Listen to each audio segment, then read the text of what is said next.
भाजपला ज्या पद्धतीने यश मिळालं पाहिजे होतं ते यश मिळालेलं नाही. अर्थात पालकमंत्री चंद्रकांत पाटील यांनी सांगितलं की आमची मताची टक्केवारी ही जास्त आहे, मागच्या वेळेपेक्षा आम्हाला जवळजवळ 2.5-3% जास्त मतं मिळाली.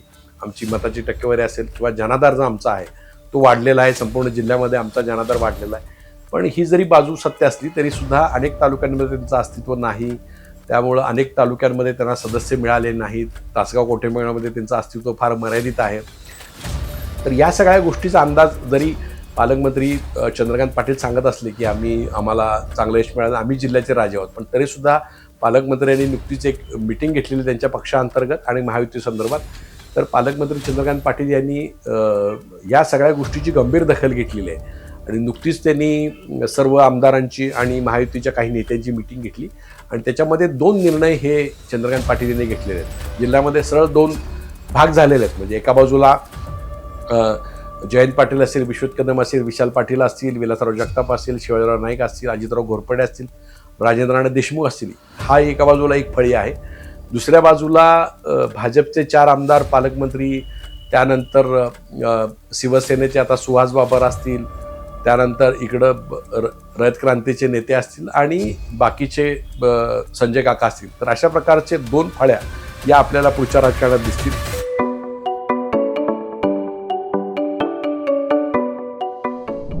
नमस्कार, मी हनुमान मोहिते, हनुमानमोहिते.सोनेरा या माझ्या यूट्यूब चॅनलवर सर्व प्रेक्षकांचं स्वागत आहे. नगरपालिका निवडणुकीमध्ये भाजपला सांगली जिल्ह्यामध्ये थोडं यश मिळालं. फक्त आटपाडी आणि जत नगरपालिका निवडणुका त्यांच्याकडे आल्या. जिल्हा परिषद निवडणुकीमध्ये सुद्धा त्यांना जवळजवळ 6 तालुक्यांमध्ये एकही सदस्य मिळाला नाही आणि फक्त वाळवा आणि आटपाडी तालुक्यांमध्ये फक्त एक सदस्य मिळाला आणि उरलेले त्यांचे जे सदस्य आहेत ते सगळे मिरज आणि जत तालुक्यामध्ये आलेले आहेत. महानगरपालिकेत सुद्धा त्यांनी ताकदीने निवडणूक लढवली, शोभा लढवली, पण तरीसुद्धा 78 जागापैकी फक्त 39 जागा या भाजपला मिळाल्या. त्यामुळं भाजपला ज्या पद्धतीने यश मिळालं पाहिजे होतं ते यश मिळालेलं नाही. अर्थात पालकमंत्री चंद्रकांत पाटील यांनी सांगितलं की आमची मताची टक्केवारी ही जास्त आहे, मागच्या वेळेपेक्षा आम्हाला जवळजवळ 2.5-3% जास्त मतं मिळाली. आमची मताची टक्केवारी असेल किंवा जनाधार जो आमचा आहे तो वाढलेला आहे, संपूर्ण जिल्ह्यामध्ये आमचा जनाधार वाढलेला आहे. पण ही जरी बाजू सत्य असली तरी सुद्धा अनेक तालुक्यांमध्ये त्यांचं अस्तित्व नाही. त्यामुळं अनेक तालुक्यांमध्ये त्यांना सदस्य मिळाले नाहीत. तासगाव कोटेमेळामध्ये त्यांचं अस्तित्व फार मर्यादित आहे.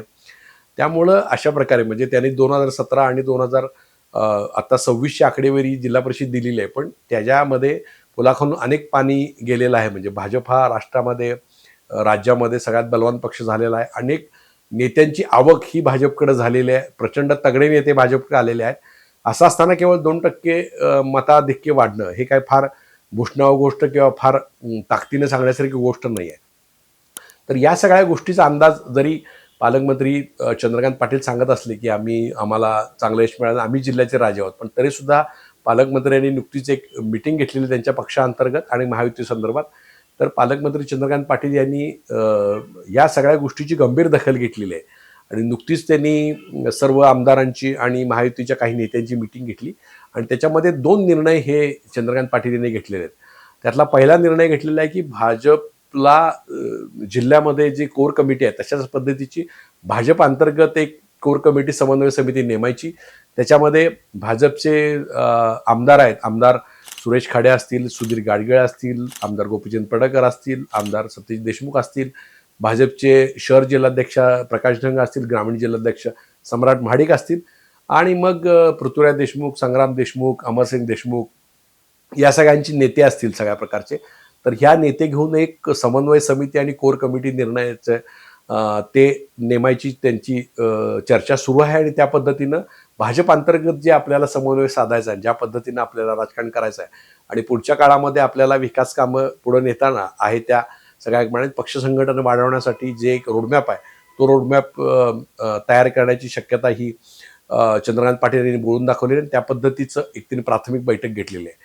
दुसरा निर्णय चंद्रकांत पाटीलने असा घेतलेला आहे की ज्या पद्धतीनं नगरपालिका निवडणूक असतील, जिल्हा परिषद निवडणूक असेल आणि महापालिका निवडणुकीमध्ये शिवसेना एकनाथ शिंदे आणि राष्ट्रवादी अजित पवार गटाच्या बरोबर जो समन्वय पाहिजे होता तो समन्वय झाला नाही आणि त्यामुळं मोठ्या प्रमाणात बॅकफुटला भाजपला जावं लागलं. त्यांच्याबरोबर एक रामदास आठवलेंचा रिपाई पक्ष आहे, त्यानंतर सदाभाऊ खोत यांची रयत क्रांती संघटना आहे आणि विनय कोरे आणि समित कदम यांचा जनस्वराज्य पक्ष आहे. तर या सर्व त्यांच्या घटक पक्षांची समन्वय समिती नेमायची आणि जिल्ह्यामध्ये कुठल्याही प्रकारचे विकास कामं असतील किंवा राजकीय निर्णय असेल तर या सर्व महायुतीच्या घटक पक्षांना घेऊन एक समन्वय समिती नेमण्याचा एक धोरणात्मक निर्णय सुद्धा चंद्रकांत पाटील यांनी घेतलेला आहे. त्यामुळं एक पक्षांतर्गत समन्वय कोर कमिटीचा आणि एक महायुती अंतर्गत समन्वय अशा प्रकारचे 2 निर्णय चंद्रकांत पाटील यांनी घेतलेले आहेत. आगामी काळात आल्यानंतर ते या दोन्ही समन्वय समितीचे मीटिंग घेऊन पुढच्या काळामध्ये नेमकं कोणत्या प्रकारचं राजकारण महायुतीचं आपल्याला करायचं आहे, नेमका समन्वय कसा ठेवायचा आहे, या पद्धतीनं ते राजकारण करतील अशी शक्यता आहे. अर्थात आपण जिल्हा परिषद निवडणुकीपासून आपण पाहिलं असेल तर जिल्ह्यामध्ये सरळ 2 भाग झालेले आहेत. म्हणजे एका बाजूला जयंत पाटील असतील, विश्वजित कदम असतील, विशाल पाटील असतील, विलासराव जगताप असतील, शिवाजीराव नाईक असतील, अजितराव घोरपडे असतील, राजेंद्र राणे देशमुख असतील, हा एका बाजूला एक फळी आहे. दुसऱ्या बाजूला भाजपचे 4 आमदार, पालकमंत्री, त्यानंतर शिवसेनेचे आता सुहास बाबर असतील, त्यानंतर इकडं रयत क्रांतीचे नेते असतील आणि बाकीचे संजय काका असतील. तर अशा प्रकारचे 2 फळ्या या आपल्याला पुढच्या राजकारणात दिसतील. त्यामुळं हे समन्वयाचे राजकारण जे चंद्रकांतदादा पाटील करतात त्याला नेमकं रूपरंग कसं येणार आणि या 2 राजकारणाच्या फळ्याचा संघर्ष नेमका कसा रंगतोय हे आपल्याला पाहणं मनोरंजक ठरेल.